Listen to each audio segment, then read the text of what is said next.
So now we're gonna look at setting up battles. So basically, of course, you'll be asked. Let's say you take a contract, you'll be asked to travel to a location, and when you reach that location, basically you follow the contract structure, and based on your decisions, you might have some tests to make and everything. This will give you different choices. Based on your choices, eventually it will lead you to a battle. So once a battle is required, then you need to set up this map. Of course, like I explained, you don't reshuffle the discard piles for any of the AI or the player's deck.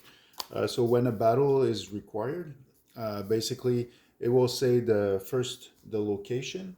So to get the location things, you go to the Warfall campaign book. So for example, if you have to fight, I don't know, the castle, cartel stash. So the fight will specify which battle, alley, etc. So basically, the locations have been made using the terrain cards. So these cards that are provided with the game. But you could use your own 3D models. So if you wanted to look better, if you have 3D models or you want to use Jenga blocks for walls, so anything goes as long as the setup is pretty much represented there. In the co-op game, all fights are on a 2x2, 2 feet by 2 feet battle map. So there's no 2x3 or 3x3. It's all a square for this. Then it will specify the win conditions. The loss conditions usually is if all player control units are dead, or there might be other conditions based on this. It will specify the enemies. So the enemies will specify the type, the faction of the enemy. If there's no faction specified, then you take the Crusaders and the Saracens together, you shuffle them up, and basically total player CP value. So based on your equipment, your abilities, and everything, the battalion will have a total command point value, which is the sum of all your abilities, your weapons value, your weapon command point value, everything. So basically, you just take. So, for example, if it specifies that there are all Saracens or Crusaders, so you take all the cards here, the unit cards from the chosen faction. So basically, you can separate them.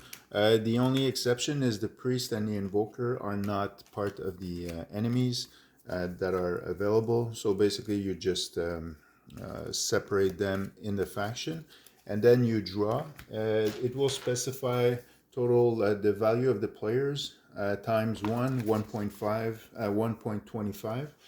So you just calculate it. So basically, if I have 20 points times 1.25, so I'm gonna have 25 points worth of enemies. And how the enemies work to determine which one it is basically, for example, let's say they are all Saracens. So I take all the Saracen cards and then I reveal them until I reach the required amount. And if I exceed, so for example, here I would need 25. So now I have 5 plus 15. So I'm at 20 plus 10. So now I exceed. So if I reach the exact number, I just stop and use those enemies. If I exceed, then based on the amount of the excess, the last unit will start with more damage on it. So for the last unit drawn. So basically, for example, here, if the unit would start, if I have an excess here of, just give me a second. Yeah, so basically, if I exceed by one or two, then there's no difference. If I exceed by three to five, he starts with a quarter of his toughness in damage. If I exceed by five and more, then he's going to start with half, a third, and so on. And basically, it's round down. So, for example, here it would be five in excess. So basically, with five in excess, he would start with a quarter rounded down of damage. So he would have like six divided by two rounded down. So you would start with one damage for this one. Then you take out from the minis that you own, you take out minis that best represent these units. So there would be like an archer, a fate warrior, and a slaver. And so these would be the three enemies, for example. So I would take those minis and set these apart and place the damage next to it. Then it will specify where if there are traps or not in the mission. So if there are traps, you just need to take all the trap terrain cards. So you'll need those if there are traps in the missions. And basically you just shuffle them up together without looking at it. And basically when a trap is revealed or you gain line of sight on a trap, you just it just triggers for that, so you just reveal it.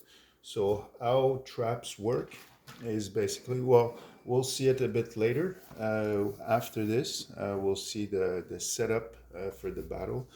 So now I have enemies. I know if there are traps or not. So if there's traps, I can just place them, set them aside next to the enemies here, so I'll know there's going to be all the traps here. Then there are special rules there. Also, it will specify the AI, auto narrator or AI priority. So what is their goal? So for example, eliminate, they'll attack the closest. Protect, here it's protect the priest. So they're gonna attack the closest player to the priest and then move back towards the priest. So this will determine their priority of aware units, and then it will specify if the enemies start aware or unaware. There are tutorial videos for the previous, and then where the players start.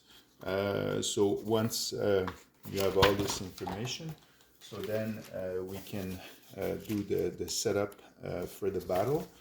So once we know where the enemies go, so for example here, if let's say there are traps, well, first of all, I'll add traps. They work with 3 potential threats, so you can use D10s of different colors. So this will be the traps, and the enemy units will start there.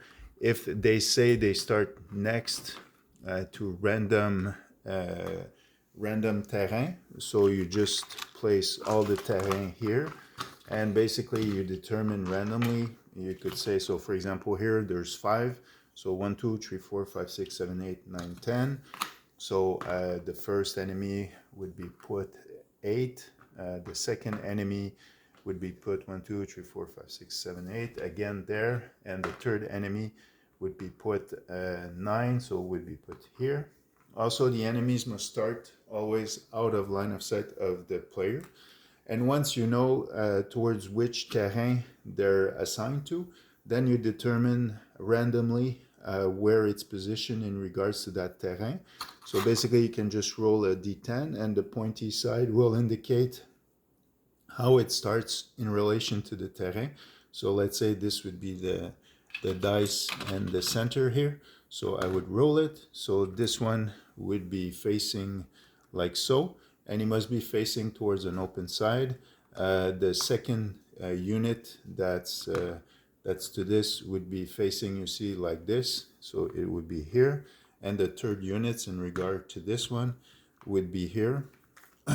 But he must start out of line of sight of player units.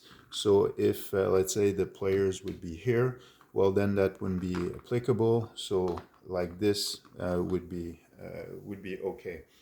And then if the enemy units are aware, well, then they'll all start aware, so they're part of the initiative. If they start unaware, well, then you just place the top two cards of the AI deck next to each. This will be the starting point for them. And after that, you add the trap. So the traps is the same principle. So you just roll the three traps, potential traps, next to which terrain they start. So for example, again, 1 to 5, so 1, 2, and again, this one, 4, 1, 2, 3, 4, and this one here, 8, so would start here. And then you do the same thing. If they start next to, you just roll again for the determine. So this one would be here. Of course, this one would be here, and this one would be here. So the traps also must be out of line of sight from the starting positions from the enemy, from the player. And there's also a reach. So for the line of sight, of course, the 10 movement point distance applies all the time. So basically, if I move here, 1, 2, 3, 4, 5, 6, 7, 8, 9, 10. So if I stay outside of the 10 MP range, they won't trigger. But as soon as I enter, then the potential threat could be a trap. So when a threat has line of sight on a player, basically, well, if it's a unit, of course, he becomes aware. Or if he's already aware, doesn't change anything. But if a potential trap gains line of sight on a player, then what you do is you roll that dice. On a 1 to 4, it's a trap. Anything else is not a trap. So it could be a nothing. So for example, here, this would be a 9. So that would have been nothing. But if I would have rolled, for example, a 4, then if it's in regards to an action that the player did, so if he moved, if he did any type of action or anything, then the trap will trigger on him. So you just take all the trap cards, you shuffle them together, and then you place it underneath at the point where the unit gain the threat gain line of sight on the player control unit. You stop his movement there, and you remove the threat. You roll it, and if it's a trap, well, then you place it underneath the player and you flip it. So for example, here would have been Greek fire. It's persistent, so this will stay here, and a unit entering or starting gains 2 burn conditions. But if the unit did a peak action, so for example, he moved here, he peaked, that costs 3 MP, and you trace line of sight from 1 movement point away, well, then he can, let's say he's here, so he will be within the 10. So since he peaked, it doesn't trigger the trap. So you roll the D10. So for example, here, a 1 would have been a trap. So in that case, you just replace the threat with a trap terrain. So if a unit steps or is pushed onto that trap, then the trap will trigger. Then you flip it at that moment, but you don't get to know what trap it is until it is active. And the traps will trigger on, once they're in that format, they will trigger on any unit. But if they're, as long as they're in threat form, of course, they don't trigger on the enemy units. So they, for them, having line of sight on them doesn't trigger because they're already aware of the trap location. So that's how the trap works. For the aware, unaware, just look at the previous tutorial. And as soon as the players achieve the win conditions, well, basically you stop the fight and you go to after the fight, which we'll look in the next video.